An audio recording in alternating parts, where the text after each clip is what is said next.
back to the F100. We're taking a little bit of time to see what it takes to run. Clearly there's some steps between now and then. What I thought I might do is just go through the asterisk ones, which are the minimum I need to get it running, or at least to hear it fire. If I tighten the bolts and make sure I've got positive and ground. If I, and obviously I'll have to rig up some ignition, which I've got here. Fuel, a little bit down the carburetor. Check the oil, make sure we don't do any damage, and I think we can get this thing at least to bark to life. Alright, first things first, let's check the oil.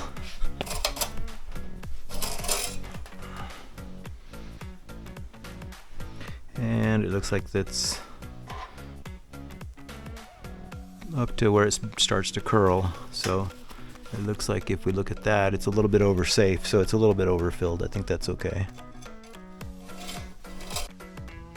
We're going in. First step is to get underneath and tighten the bolts down below.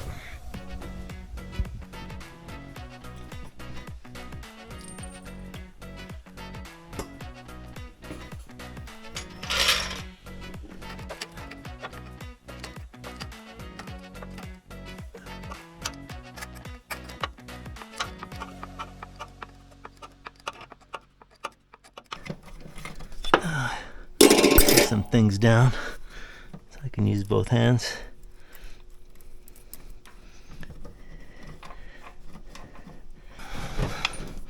One thing I forgot about was that we need a starter to start this thing, and so that'll have to be installed as well.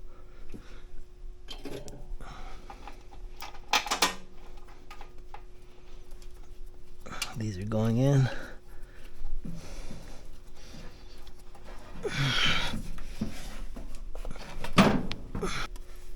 I could have chased these bolts down on my own, but I was being a little lazy, and so I ordered this set by ARP, which are kind of hardened and probably better than what I would get at the Tractor Supply.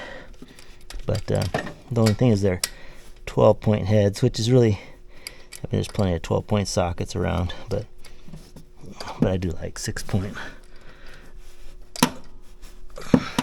I won't say that I'm going to torque these to whatever they're supposed to be. I'm just going to obviously install them and move on. Bolts are tight, so we're going to go ahead and try to get the exhaust on. We're cleaning up the studs so that I can get the bolts on. So, first step in putting this exhaust together is to get the Y pipe in there. The driver's side pipe. So we're going to go ahead and set that in there. Let there be light. Is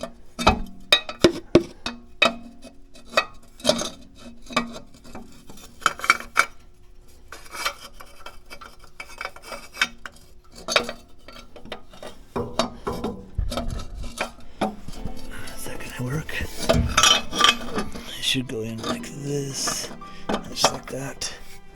And this should come in like this. Oh no, what's going on? Oh, look at this. It doesn't fit.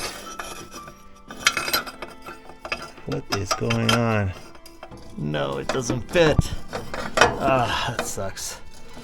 That sucks a lot. So, this piece does not fit inside of that.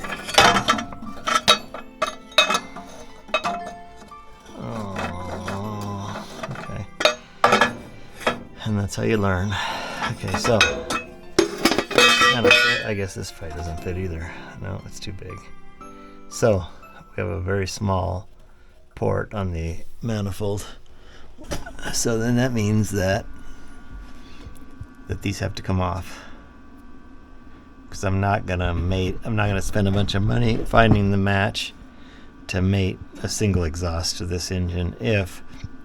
It's the same expense as just kind of putting headers on it, I guess. Since I already have the headers and I already have these manifolds, and the pipes that I have are not useful at this point for this, then I may as well just do that conversion. So we'll do that.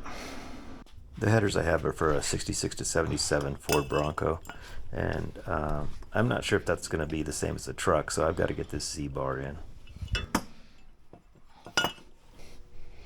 So we're missing something here right now. I'd have to figure out what it is, but the this is the place where the Z-bar mounts, and then there should be something over here holding this end of it, and then this goes on this and goes this way, and then this lever up here attaches to this, and so that's how you actuate the clutch. So when I need to know what I'm missing here.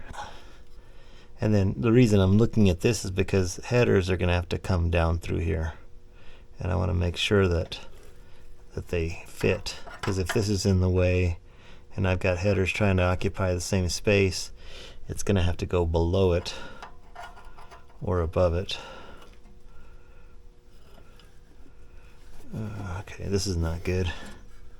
I mean, it's not good, it's just a setback. So I'll have to figure out. And on the other engine that I had, which is what I'm going to probably go look at, there was a boss here that you screwed something into. Now this, and so maybe I'm just missing a piece that maybe went with the, oh, I don't know. All right, I'll research.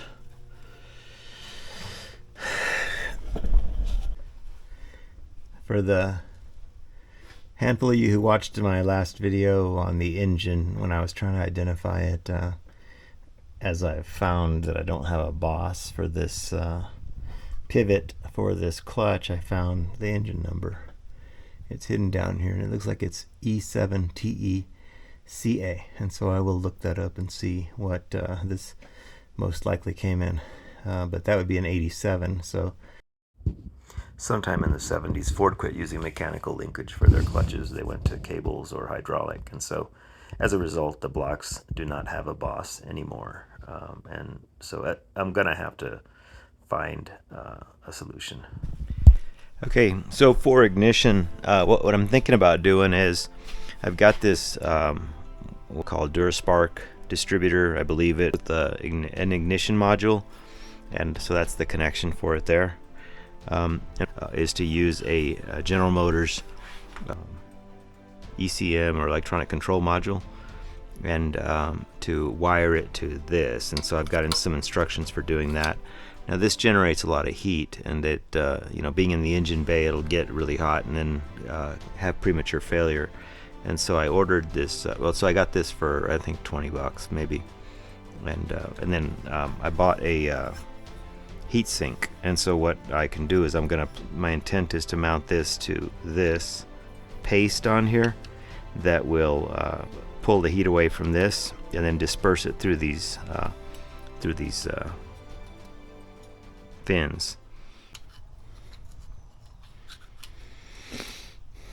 Okay, there won't be any actual science used here. What I'm going to do is just try to eyeball where these little pieces fit through. I'll call them locating pieces. Normally I would say I was going to mark it for these little tits, but we'll just go with that. Okay, let's make some holes.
Alright, so based on the diagrams I found online, it looks like we have an orange, violet, and black, and that's exactly what I have here. Orange, violet, and black. So really, if we just take our wires back there, and we'll start with just one at a time, because I'm going to have to remember that orange is W, but I'm going to change color on it because I don't have the right color wires here. So orange is W. I'm going to go ahead and make that wire up and then connect it.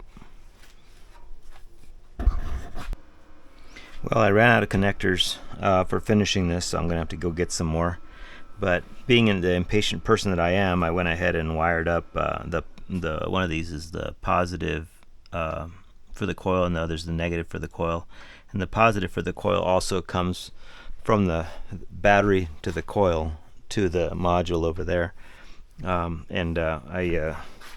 My Lone Wolf 1000 died, which is the that I used to start it. The switch quit working, so I'm having to go back to the old technology.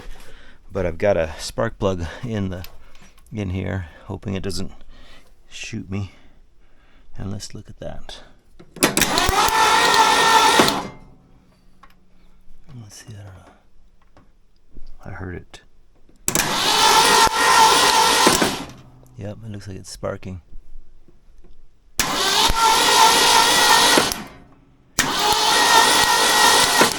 I don't know, I can't see it, but I can hear it.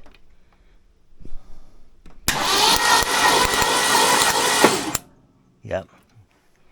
Alright, so it looks like it's working. So I do have spark.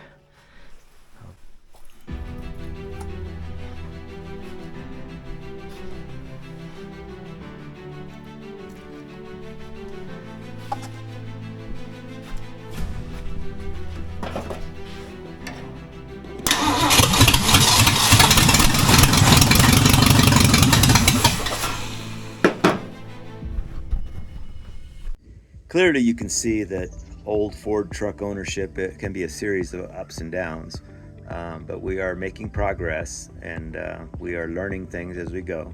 So I will continue to make these videos and keep you guys updated. If you want to keep up with the progress, feel free to subscribe. Let me know in the comments if I'm missing anything. Thanks again.